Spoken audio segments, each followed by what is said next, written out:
Will Ragatz with Vikings on SI here to do one final video recap of a Vikings game for the 2024 season, which came to an end in rather shockingly abrupt, gut wrenchingly painful fashion on Monday night, wrapping up the wild card round of the playoffs in Arizona against the Los Angeles Rams. Vikings lost 27-9. It wasn't even as close as that maybe sounds. They got absolutely demolished in this game. You watched the game. If you're watching this video, you saw what happened. They trailed 24-3 at halftime. It was 7-0 right away. Vikings go 3 and out.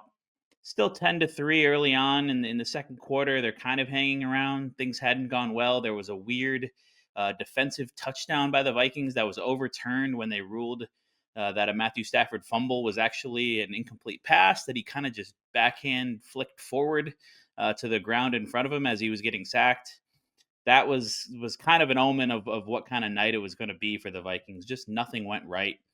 Eventually, later on, Sam Darnold takes one of the many, many sacks that he took in this game, 9 of them to be exact, 6 in the first half, loses the football. Jared Verse scoops it up, races to the other end for a touchdown, made it 17-3.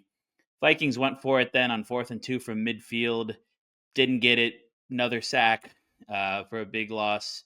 Rams were able to add another touchdown, make it a 21-point game at halftime. And at that point, they needed a miracle in the second half, and they just didn't get it. So I mean, that's what happened in the game. I think what's more interesting is to talk about what it means moving forward and how we can kind of reflect on this season. And there will be a lot of time to do that in the coming days and weeks and months. But where I'm at right now is, for starters, this makes it pretty clear, I think, um, that Sam Darnold is not going to be the quarterback of the Vikings next year.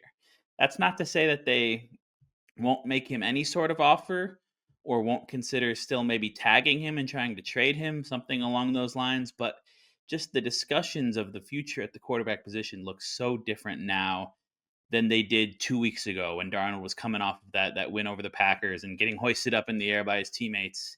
The way that he played in the 2 biggest games of the season, going to Detroit with a chance for the 1 seed, just the inaccuracy in that game.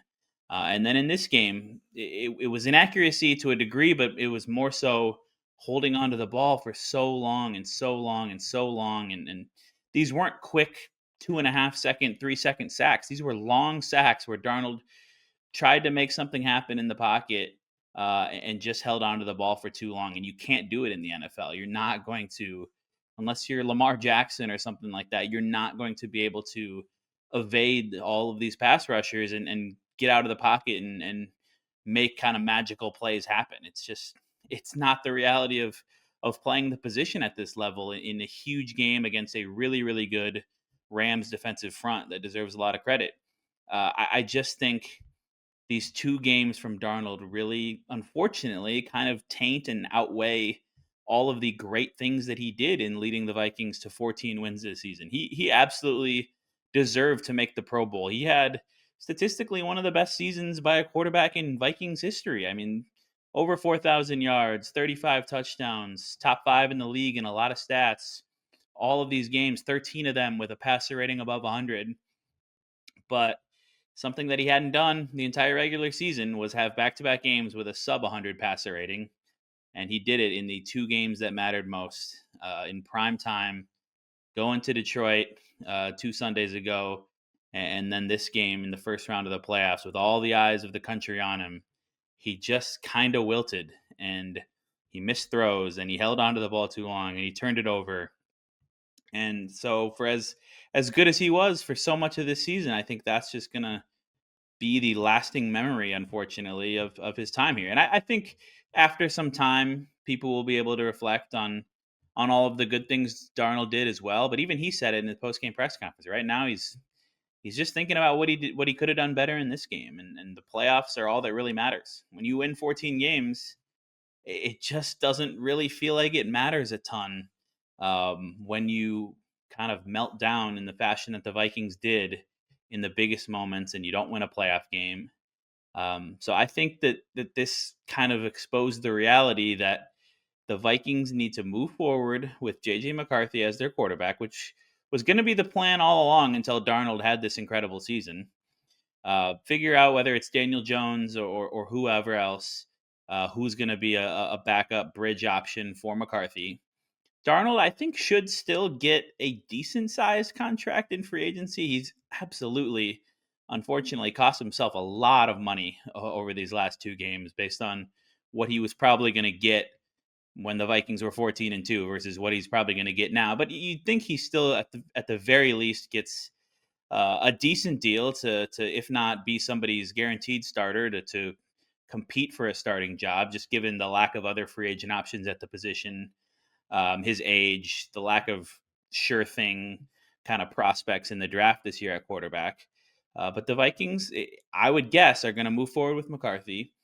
They're going to take all of the cap space they have that they're probably not going to spend on Sam Darnold and invest that into the trenches. At least that's what it seems like they need to do. Kevin O'Connell said after the game they need to shore up the interior of the offensive line, the interior of the pocket.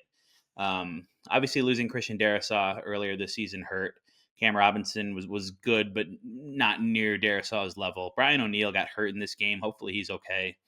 Long off season to recover now, but it's just the interior that's been such an issue for the Vikings for so many years. The guard play, center Garrett Bradbury. I mean, he has been better over the last few seasons than his first few years in pass protection, but I don't know that he's the long term answer necessarily at that spot. The Vikings just need to get bigger and stronger and tougher in pass protection in the middle of their offensive line. And then they need to address other needs as well, which we can talk about all offseason. Defensive tackle feels like one that's important because you in the inverse of the interior pass protection is you want to have difference making guys who can rush the passer from the interior because of how impactful that is when quarterbacks can't step up in the pocket and get away from the edge pressure. And there's others, cornerback, maybe running back, depending on what happens with Aaron Jones. But it just feels to me like this game kind of solidified the discussion around the quarterback position and what they're going to do with Darnold and with JJ McCarthy. And it seems to me like it's probably going to be McCarthy. And this was an incredible Viking season. Much like 2022, it was a lot of fun. They won a bunch of games. The vibes were really good. There were a lot of close games and exciting finishes and impressive performances. This team was definitely better than the 2022 team if you just look at point differential and advanced metrics and all of those different things. They weren't clearly like the frauds that 2022 team seemed to be. But when you go on the road to a 10-7 Rams team that had a negative point differential and you lose in as convincing and ugly fashion as you do, it's going to draw comparisons. And Kevin O'Connell is now 0-2 in the playoffs as a head coach. Won a lot of games in 2 out of his 3 years. But what matters, what defines kind of legacies and success is winning in the postseason. And he hasn't done it yet. The Vikings haven't done it. They haven't won a playoff game since 2019. So a lot of work to do this offseason. I do still think that Kevin O'Connell is very clearly the man for the job in Minnesota. I think any frustration over him, and he had his own issues for sure in this game with play calling, challenges, whatever it may have been, preparation. It was not his best performance. But when Darnold has the kind of game that he has, it's hard to know exactly how much O'Connell could have done differently.